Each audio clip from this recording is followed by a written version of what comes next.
Welcome guys to a quiet study session in this video.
Welcome to a quiet study session, guys.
Welcome everybody to the live. I am doing some study and practice problems and then I'll start watching some videos. So for the most part, this is a quiet study session, guys. So definitely consider liking the video and subscribing to the channel for more study sessions.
let's take a look at a what issue disagreement question. And a couple of things you'll notice. First, I'm sure you see that in the stimulus, we have two people now speaking to us. One is Peter, the other is Yoko.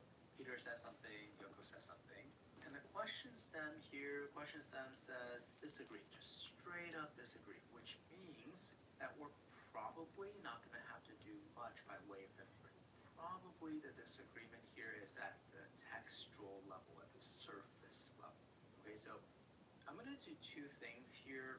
First, I'll do what I'm going to call the aspirational thing, okay, which is hopefully towards the end of your studies, you're going to be able to approach questions in this way.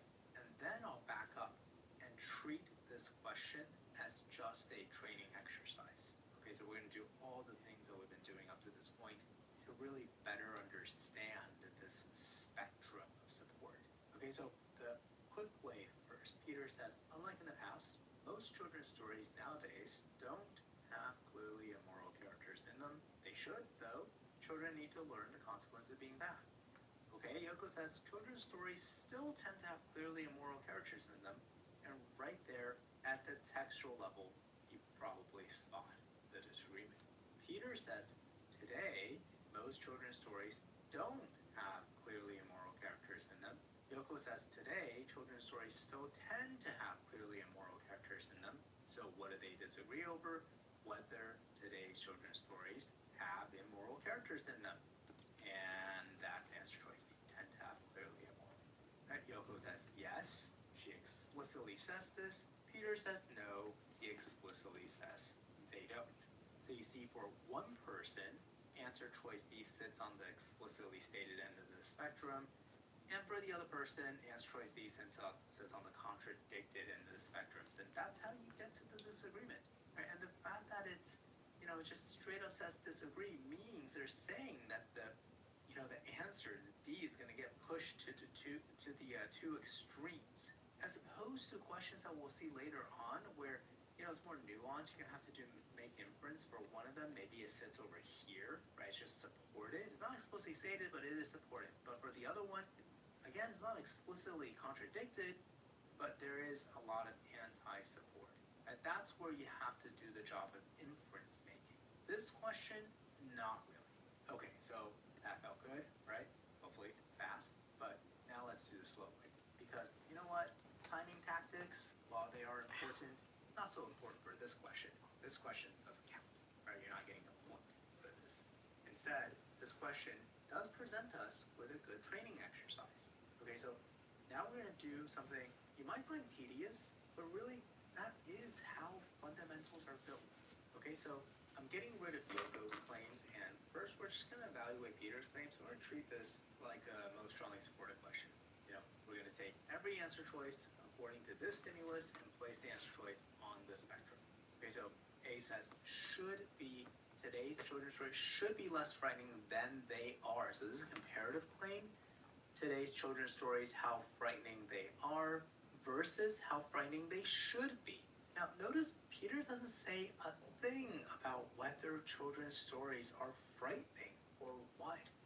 He only talks about whether there's presence of immoral characters, and you do not want to make the confusion or the assumption that, because there are immoral characters, it's frightening, or because there aren't, it's not frightening. They're just two distinct things. You can have immoral characters and a super frightening story, or immoral characters and not a frightening story.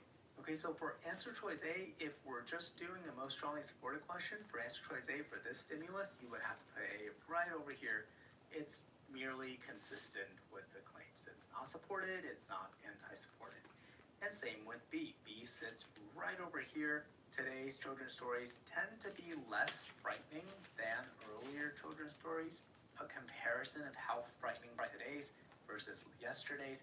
Again, Peter just doesn't talk about frightening. Right? C says differ. Here, let's do a modification on C. Differ from earlier children's stories. If I modified it like this, Peter will look at C and be like, oh yeah, I explicitly said it. Right? In the past, they had immoral characters, now they don't. So yes, differ from earlier. But that's not what C says. C says they differ significantly in overall quality. And now, is this a self-evident claim? significant? What does it mean to differ significantly in overall quality? I don't know. I mean, there is a difference here. Does that difference amount to a significant difference in overall quality? You can see that reasonable people might disagree on this point, right? And that's where you're in danger of making assumptions. So C actually sits right over here. Maybe this amounts to a significant difference in overall quality. Maybe this difference does not. It's unclear to me. So C is not supported. And D, of course, we already covered that. Today's children's story tend to have clear, well, Peter said exactly the opposite, so you're gonna have to put D over here to contradict it, right? And E says today's children should help children learn the consequence of being bad. Yeah, I mean, that's either you could say this explicitly, I think it's probably more implied out of this, right? It's they should. Why should they? Because they need to learn the consequence of being bad. Oh, okay, so today's children should help children learn the consequence of being bad. So I would put E probably over here, very strongly implied by Peter's claims. Okay, so you see what I mean? This is just a training exercise, right? This is just the same thing that we did in most strongly supported. And you guessed it, we're gonna do it again for Yoko. So hello Yoko, goodbye Peter. We'll use a different color for Yoko. Now Yoko does say something about frightening. She says today's stories have characters that are immoral, but they're not the sort that tend to frighten children. So whereas in the past, they also had immoral characters, but those immoral characters were scarier. Today's immoral characters, I'm just imagining like, yeah, you know, this character still lies and cheats, but he's a coward, right? He just runs away at the first sign of danger. So it's not that scary. Versus in the past, yeah, the character lies and cheats, and you know what? He's gonna eat you. Okay, so that's what Yoko is saying is different. And Yoko says that's an improvement, meaning it's good that today's immoral characters are less frightening. Okay, so A, today's children's stories should be less frightening than they are. Should they be even less frightening? A is comparing how frightening they are now against how frightening they should be. And it's just unclear. I mean, she thinks this sort of decrease in scariness from the past to today, that's an improvement. But you don't want to say that because that's an improvement, further decrease in scariness will be more of an improvement. Who knows? Maybe Yoko says, well, no, we shouldn't have it be any less frightening, because then, I don't know, it would ruin the purpose or something. We just don't know. Maybe right now is the perfect level of scariness. Okay, so for Yoko, A sits right over here. And B says today's children's stories tend to be less frightening than earlier. Maybe. I would put B just slightly to the left of A. Consistent with maybe a tiny bit of support, because what she does say is that the characters in them are less frightening. Does that mean the overall stories are less frightening? That's not clear. I mean, if I know nothing else about it, and you just tell me this one element is less scary, and I mean, right? Like, what can I say? Well, surely one element is less scary, so that creates a tendency to push the whole thing to less scary, but I don't know what else is in there, right? The other stuff that's in there could have changed and could have pushed it in the other direction so that it's more scary. So that's why I want to put it, right around here, maybe just the tiniest bit of support. And then for C, it's the same analysis that we did for Peter. If you got rid of these words, differ from earlier, well, then you would say yes, because, in the frightening character of the immoral people, but again, I don't know if that difference amounts to a significant difference in overall quality. I just don't know what that means. So yeah, I'm gonna have to put C right over here. And again, we talked about D. Today's children's stories do tend to have clearly immoral. That's right over here, explicitly stated. And you can see that that's what makes the right answer choice. Right? One person explicitly says it, the other person explicitly says no. And lastly, today's children's stories should help children learn the consequences of being bad. Well, now we have the problem that Peter had with A and B that Yoko's having with E, which is that Yoko doesn't talk about the instructive purpose. Should they help children learn the consequences or should they not? No idea. She just doesn't say anything about it. So E sits right over here. Okay, so having gone through this training exercise in the fundamentals, hopefully you're starting to see how the LSAT writers are constructing these pointed issue disagreement questions. Right? And do you see what I mean when I said that you're just being asked to do a most strongly supported twice? Right? We do a most strongly supported once, and now we do a most strongly supported again, and then one final step is, you find the answer choice that sits on opposing ends of the spectrum. That's the right answer choice.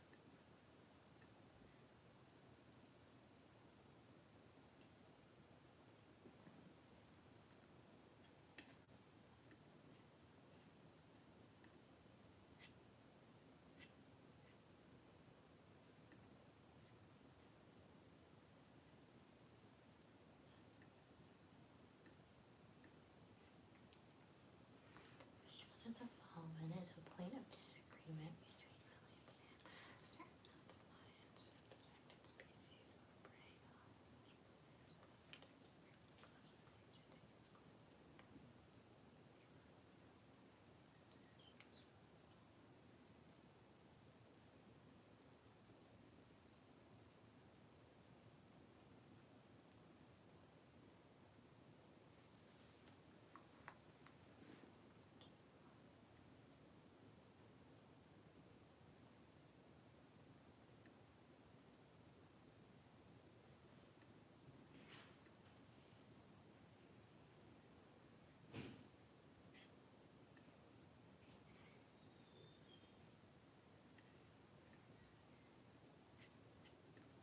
Okay, let's take a look at how you did on this question. Once again, the question then is hinting to us that this disagreement is going to be on the surface at the text level, right, between Sam and Melly. Sam says mountain lions, which is a protected species, they're eating up the bighorn sheep, which is also a protected species. We must let nature take its course and hope for the best, hope that the bighorn sheep survive. So don't do anything, just see what happens, right? I mean, you can hope, but don't do anything.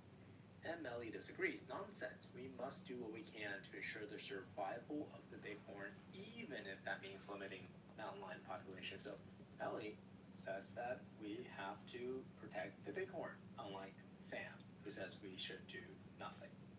So that's answer choice A. Humans should not intervene to protect the bighorn sheep from the mountain lions. Sam says, yep, I said that. Let nature take its course. Hope for the best. Do nothing.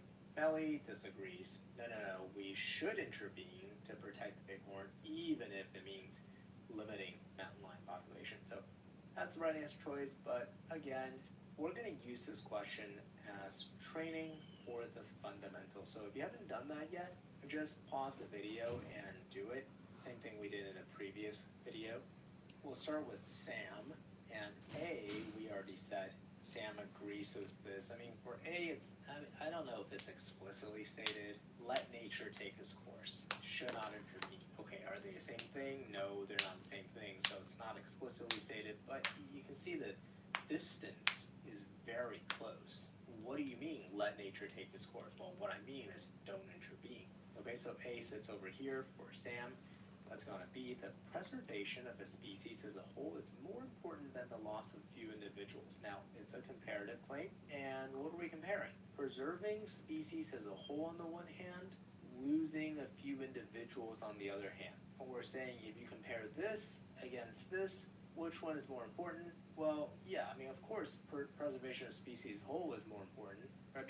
It's basically like saying, if I lose 3 of you mountain goats or sheep, that's not as bad as losing all of the mountain sheep. I mean, no duh, right? This is such a strange claim. But anyway, let's not get sidetracked by how we feel about this, right? Like, how does Sam feel about it? But really, the question is, given that these are the claims that Sam uttered, is there any support that flow from these claims into the answer choice B? And the answer is no. Sam doesn't talk at all about the relative value of preserving species as a whole compared to losing a few species, right? Is that a sacrifice we're going to make in order to preserve the species as a whole? It just doesn't say anything. So B for Sam sits right over here. It's merely consistent, not supported, not anti-supported. How about C? The preservation of a predatory species is easier to ensure than the preservation of species preyed upon than a prey species. So again, it's a comparative claim. We're saying, on the one hand, hey, let's preserve predators. On the other hand, let's preserve prey. So here, I suppose in context, predators would be the lions, the prey would be the sheep. And C is saying, which one is easier? I mean, forget the rest of this analysis, like whether it's easier. Either way you go, I'm not going to be able to say anything because Sam doesn't say which one is easier, right? So C is attempting to claim that it's easier to preserve predator species than it is to preserve prey species. No, you could have just as well said the opposite, and C would still be sitting right over here. How about D? Any measures to limit the mountain lion population would likely push the species to extinction. Really, the mountain lions are that endangered, that precarious, that any measure to limit their population would push them to extinction. That's comes from this. What are you talking about? Right? I mean, we know mountain lions are a protected species. How endangered are they? Is it this precarious? No idea. D sits right over here. E says if the population of mountain lions not limited, the bighorn sheep species will not survive. No idea. I mean, Sam just says, don't intervene, hope that they survive. If you don't limit it, maybe they'll survive, maybe they won't survive. These are, I mean, like, it's just, he is not supported. It's not anti-supported, it's not supported, just right over here. So now we run the analysis again from Melly's perspective this time. And A, we already talked about. A sits right over here. It's contradicted. Melly says, do what we can to protect the bighorn, and A says, nope, don't intervene. So contradicted. B, same with Sam. You know, this is sort of a strange, like, preserving species whole, that's more important than loss of few individuals. There's really just nothing from here that would support this. Right? If I want to say that Melly would support this, it's just based on just the pure reasonableness of this claim. Like, the sky is blue. Yeah, right? Seems fairly self-evident, but you know, that's different from deriving support from another set of claims, right? So for B, I would put it right over here. C, similar to the analysis for Sam, which one is easier, prey species preserve or predator species? No clue. And again, any measure to limit would push the mountain lion population extinction. Melly has nothing Melly says reveals anything about the precarious state of the mountain lion population. Lastly, same with E. If the population of mountain lions is not limited, bighorn sheep will not survive. You don't want to, E sits right over here. You don't want to confuse E with this even if claim. That's not, even if it's not expressing a condition, right? I mean, Melly is saying do what we can to ensure the survival of the bighorn sheep. Right? Like, what do you mean do what we can? Should we build a preserve? Should we artificially start breeding them? What do you mean by do what we can? And Melly's not answering that question except to say, look, if one of the proposals is that we need to limit mountain lion population, do that. That's what the even if is do. It's like of this entire set of things that we can do, if one of the members of that set, here's build a preserve, here's artificial breeding program, here's blah, blah, blah, blah, blah, blah. If this means limit the mountain lion population, okay, do it, right? Do what we can to ensure their survival, including this. So really, you don't want to interpret this, just writing here, including, right? You don't want to interpret this as an if claim.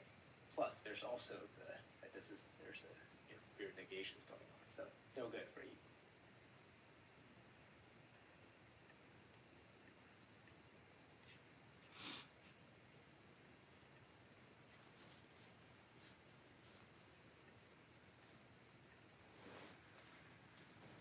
Letitia and Priscilla disagree with each other about whether Letitia, because futuristic science fiction does not need to represent current social realities, its writers can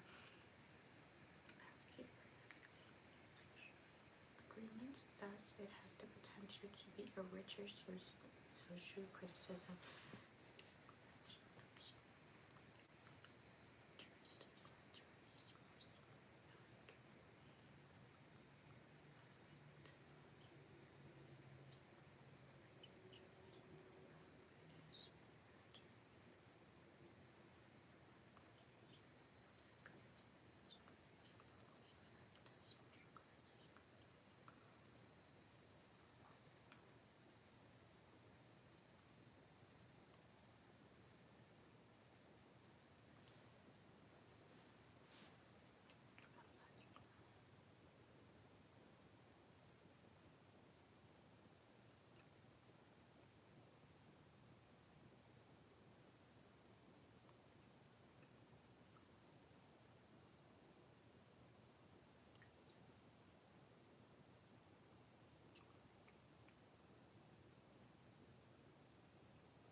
let's take a look at how you did on this question. You probably found this question a bit harder than the previous one, right?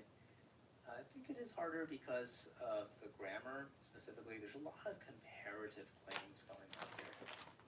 Here and also in other places. Also, the content is difficult. It's just much more abstract and perhaps less familiar to you when they talk about social arrangements, science fiction, conventional fiction, right? So maybe you want to take some steps to translate, right? To take something abstract and make it concrete with some examples. Okay, so let's take a look at Litsina's claims. Because futuristic science fiction does not need to represent current social realities, its writers can envisage radically new social arrangements. Thus, it has the potential to be a richer source of social criticism than is conventional fiction. Now, I know for point issue disagree question, you don't really have to do argument analysis, but let's do it anyway, just as practice, right? We're training. Okay, so you see the thus, you see the because, and really it's premise, supporting conclusion. This is the main conclusion. Lucina is saying that futuristic sci-fi just doesn't have to represent current social realities as it is. Right? The current social reality is, what does that mean? All aspects of it, right? Our political reality, our familial reality, our community reality, whatever it is. Sci-fi doesn't have to represent it. It can just dream up radically new social arrangements. So this is where I say, make it concrete. Let's go with, it doesn't have to be good, it just you have to make an attempt so that you have somewhere to hook into, right? Otherwise these abstract ideas kind of just float away. So social arrangements, family, that's a social arrangement. Typically two-parent household with some number of kids. Okay, radically new. I don't know, we have a commune, right? See, it's hard for me to, because it's not that radically new. But okay, just as an example, right? Maybe we have 20 adults, and they're all called moms, right? And they together, communally raise like 50 kids. Do you see what I mean? Like, so that's kind of an attempt to translate. Okay, so now let's keep going. It, referring to what? Futuristic science fiction. It has the potential to be a richer source of social criticism than conventional fiction. Comparative claim. We're comparing futuristic sci-fi to conventional fiction on what? Which one has the potential to be a richer source of social criticism? And we're saying future sci-fi wins. Future sci-fi has more potential to be source of social critique. Okay, let's go to Priscilla. Also makes an argument that futuristic science fiction writers more skillfully envisage radically new technologies than new social arrangements. Okay, actually, let's stop. This is a comparative again. What are we comparing? How skillfully futuristic science fiction writers can dream up new tech versus how skillfully they can dream up new social arrangements. And Priscilla is saying that sci-fi writers are just more skillful at dreaming up new spaceships, ray guns, teleporters, right? They just dream this stuff up very skillfully. But then if you ask them to come up with new social arrangements, they're going to end up sounding like me. Not that skillful. Okay, so that fact, that they're more skillful at dreaming up new tech, that shows. You see how this works? This whole thing is what shows how the sci-fi writers' imaginations are actually constrained by current realities. And because of this constraint, this limitation, reference phrasing, here comes our conclusion. The most effective social criticism is what? Like they just said, Priscilla just said, it's a constraint. The most effective social criticism is not going to be from science fiction. It's going to result from faithfully presenting the current social realities for critical examination, and who does that? Conventional fiction does that. So right here you have the surface level disagreement, right? It's at the conclusion level. Litsina's conclusion is that sci-fi is better than conventional fiction for social criticism. Priscilla says, nope, conventional fiction is better than sci-fi at social criticism, and they give their reasons. But at the surface level, at the conclusion level, you can see the disagreement. Okay, so C captures that. C says futuristic science fiction has more promise as source social criticism than does conventional. I mean, it's almost verbatim. Lucina uses the word potential as opposed to promise, but we're going to go ahead and put C for Lucina somewhere over here, and Priscilla says the opposite, right? So for Priscilla, we're going to put C over here, and you can see they're really far apart, and that's just what happens when the question stem just says disagree. We saw this in the previous question, the one before that. They tend to put the right answer choice, they tend to push it to the extremes on the spectrum. Now, in future questions we're going to do next, the question stem's a bit softer. So these two answer choices are going to sit a little bit, maybe this one will be over here, and this one will be over here, a little bit closer to each other on the spectrum, but still on opposing ends of the spectrum, okay? So, once again, we'll use this as training. Let's evaluate all the other answers. Let's look at B, for example. Writers of conventional fiction are more skillful than are writers of futuristic science fiction. Comparative, right? I think if you caught the comparative, you realize B is just talking nonsense. Nobody compares just the straight up skill of conventional fiction writers against the straight up skill of futuristic sci-fi writers. Like, who writes better prose? Who's more fun to read? Who writes better plot? We just don't talk about that at all. I mean, Lucina doesn't talk about it at all. Priscilla, only place she talks about skill, she's talking about it in the context of sci-fi writers doing one thing compared against the very same sci-fi writers doing something else. So it's not this like cross-category writer comparison. But you can see this is how outside writers try to confuse us, right? So for both Priscilla and for Lucina, B just sits right here. It's merely consistent with these claims. It's not supported by, it's not anti-supported by these claims. A says some sci-fi writers have succeeded in envisaging convincing radically new social arrangement. Okay, you look at Priscilla, she says, they can envisage, right? So it has the potential to be. Have they actually succeeded? Can you point to 3 sci-fi writers who actually succeeded? No idea. Maybe yes, maybe no. There's just nothing in here that supports this, nothing in here that anti-supports this. And same with Priscilla. Priscilla makes a comparative claim that they're not as skillful when it comes to envisaging new social arrangements than, compared to their ability to envisage spaceships. Okay, but that doesn't mean she hasn't said anything about whether she can find you like 3 writers who have succeeded in doing this. Do you see the difference? There's a big difference. Okay, I point this out because I know why this answer is here. It's here because outside writers want you to conflate this, want you to think that because Priscilla made such a comparative claim, therefore she must think that nobody succeeded ever. Right? That's just not right, okay? A is merely consistent with the claims. It's not supported, it's not anti-supported. D says envisaging radically new technologies rather than radically new social arrangements is a shortcoming of sci-fi. Now, for Lucina, I think it's pretty clear that D just sits right over here. Lucina doesn't even talk about new tech, right? So you're gonna be like, you're gonna compare this versus this and something. Okay, just not supported. For Priscilla, though, again, I think the outside writers are trying to trick you into thinking that Priscilla agrees with this. In other words, that for Priscilla, you would put D like somewhere over here on the supported end of the spectrum, but that's not right. Okay, that's not right. Notice 2 points of difference. D is saying envisaging new tech rather than radically new social arrangements. Okay, so that's very different from what Priscilla talked about over here, which is the relative difference in how skillful the writers were able to envisage new tech compared to how skillful they were in envisaging new social arrangement. This is just they dreamt up new tech, but didn't dream up new social arrangements. See, they're just different. And furthermore, Priscilla is saying that this nuanced difference in skill level, not absolute difference in whether it happened or not, right? This nuance level and skill level is a shortcoming only if you're concerned about like effective social criticism. You see what I mean? Like it's a shortcoming of being effective social criticism. B is like, oh, it's just a straight up shortcoming.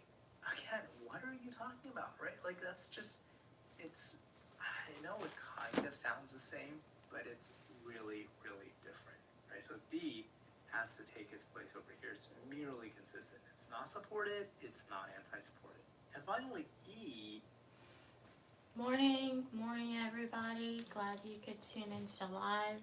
Welcome, hello, welcome Aesthetically, welcome Danielle, welcome Jake, welcome Clemo. As you can see, doing some LSAT studying. I'm fluctuating between doing drills or practice problems, and then I'm watching like a video explanation of the answer. I'm trying to go through this whole 7 sage because I'm starting over in the process. I want to go through all the modules, and then once I finish all the modules, then I'll branch out and do other or use other like LSAT study websites. I may have to do that sooner than later because this is kind of moving slow, but we will see. Let's take a look at another point issue disagreement question, and I want you to tell me what you notice that's different in this question step that we haven't seen before. And hopefully you can say that it's the presence of these words. Right? Up to this point, we've seen question steps that just are straight up. You know, Gabby and Logan disagree about something. Here they're saying, well, Gabby's and Logan's comments provide support for the claim that they disagree about something. See, now they're hinting at us, the outside writer's hinting at us that perhaps the disagreement doesn't live on the surface, as it were. You know, not at the level of the text. Rather, we might have to take a look at Gabby's statements, understand what she's saying, take a look at Logan's statements, understand what he's saying, make an inference based on what you say all this, but then this is the thing that's implied. Gabby, you say all this, and this is the thing that's implied, and it's at the level of what's implied that the disagreement lives, right? This is harder than just simply identifying the disagreement at the surface level, at the textual level. Now, the process I just outlined, that's the hardest version of this kind of question, where you have to make an inference for both people.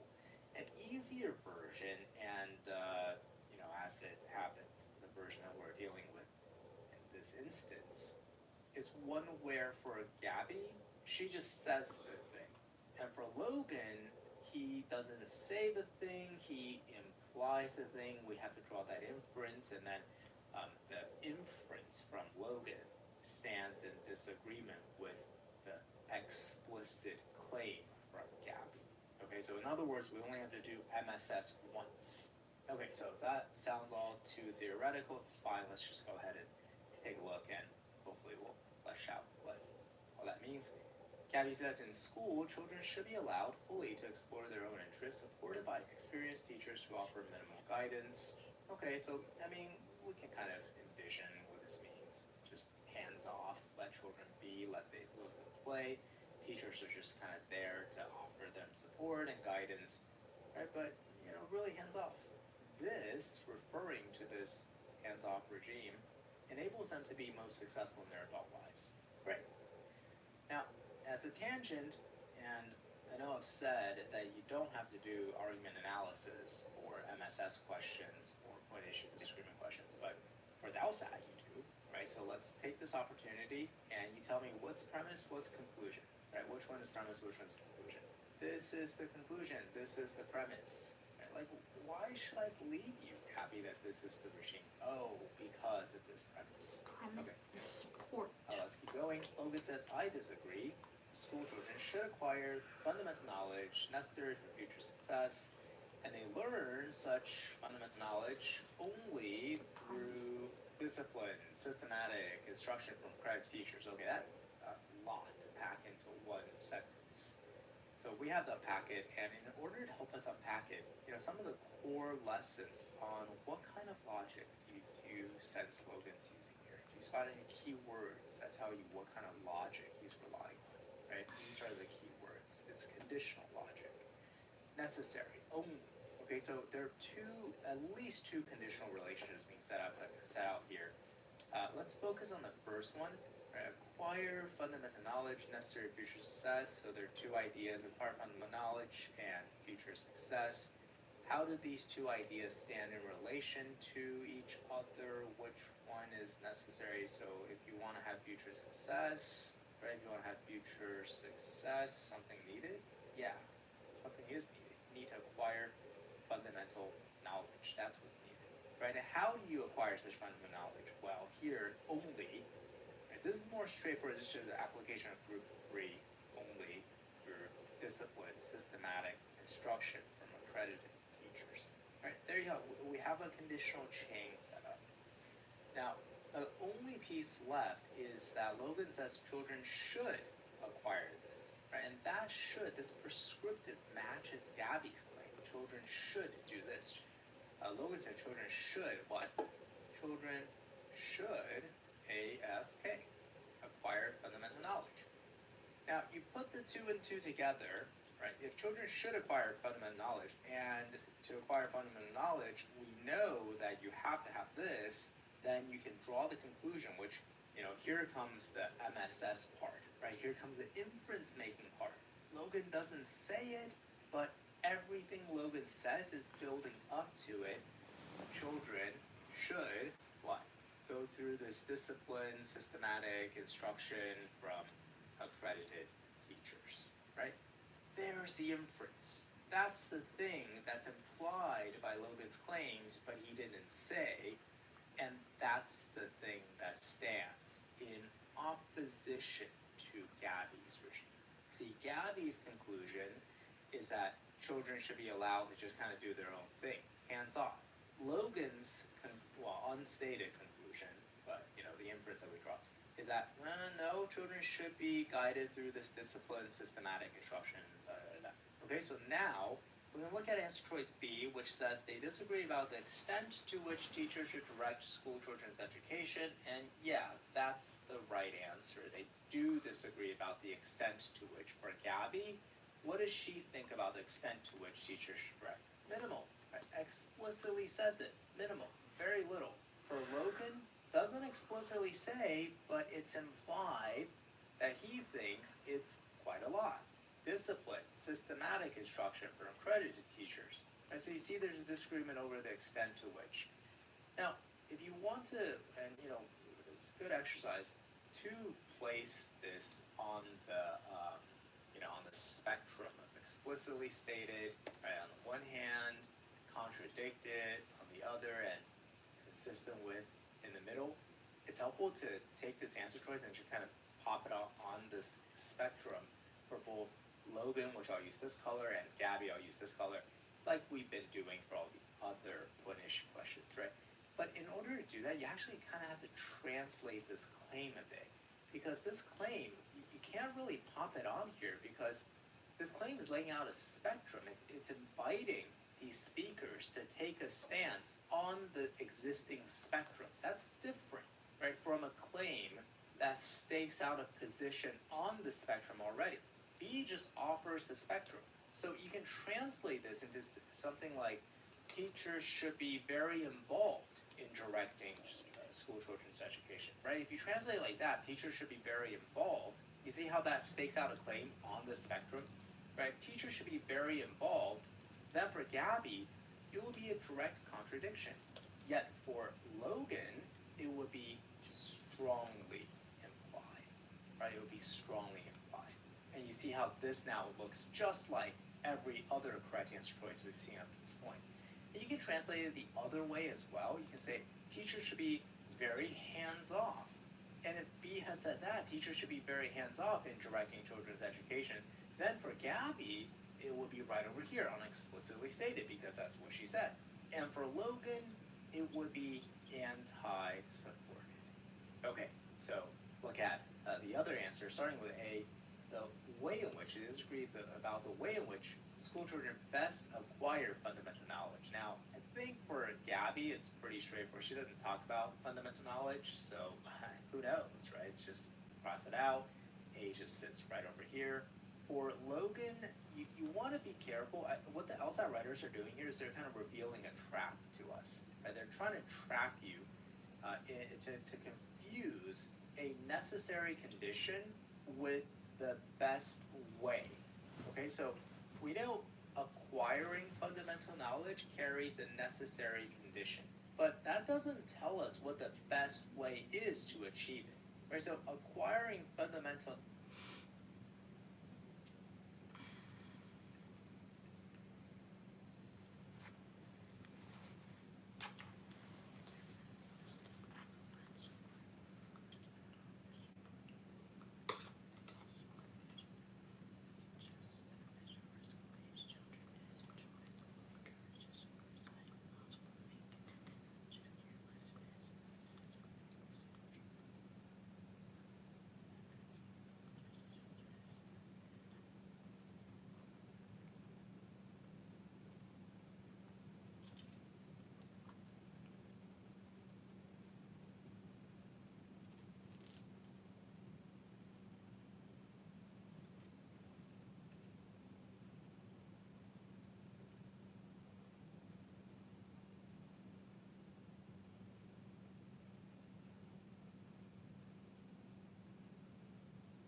Okay, let's see how you did on this question. Once again, in the question STEM, notice the presence of strongest support for disagreement. So once again, we're going to have to make at least one inference, maybe two, before we can spot the disagreement. So let's start with Talbert's claims. Chess is beneficial for school-age children. It's enjoyable, encourages foresight, logical thinking, discourages carelessness, inattention, and impulsiveness. In short, promotes mental maturity. Okay, fine. Pretty straightforward. Just a list of all the benefits of chess to support the conclusion that chess is beneficial for school-age children. Why should I believe you? Well, look at my list. Great. Sklar says, my objection to teaching chess is that it diverts mental activity from something with social value, societal value, such as science, into something that has no societal value, meaning chess, right? So Sklar's objection doesn't really address any of these positive points. Sklar is just saying it's opportunity cost, man. Like, we could have these kids be doing something else, something that's societally valuable, not a game, but rather science, right? Like, all this mental energy they're putting into chess, what else could they have been doing? The opportunity cost of it is learning something with societal value like science. So that's the objections. You want to be careful.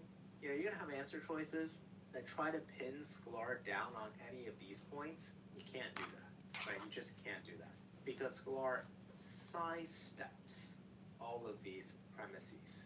Okay, she only talks about the opportunity cost as her rationale, her grounds for objecting teaching children chess. Now, unlike the previous question where it seemed pretty straightforward what the inference was, here I'm not sure. Like, Talbert just makes these claims, Sklar makes these claims. It's not clear to me, I don't know if it's clear to you, but it's not clear to me what inferences fall out of these claims. So that's going to be pretty common. So you got to get used to this. And when that happens, you look to the answers. We have to do process of elimination. I know it's not the best. I mean, like, ideally, and with point issue questions where they say the disagreement is on the surface level, at the textual level, you can go hunting because you can just see the disagreement, right? It's at the textual level. You can just see it. Right, you guys, I'm gonna take a break.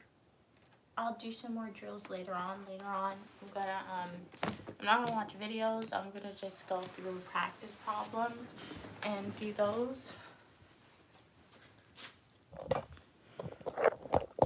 So guys, thank you so much for watching this video study session of me. Hopefully you guys enjoyed it. I will tune back in later because I'm gonna wash my hair today. I'm just gonna, hopefully the process is a little bit easier because I'm gonna leave it in the braids like this. There's a lot of braids and I'm just gonna wash it in the braids, and the blow drying process hopefully will be a lot more easy. So thank you guys so much for tuning into this YouTube live video. Hopefully you enjoyed it. As always, I enjoy going live for you guys, and I will see you guys in my next YouTube video. Stay tuned because I'm gonna wash my hair and I'll show you guys the process of it. Bye guys.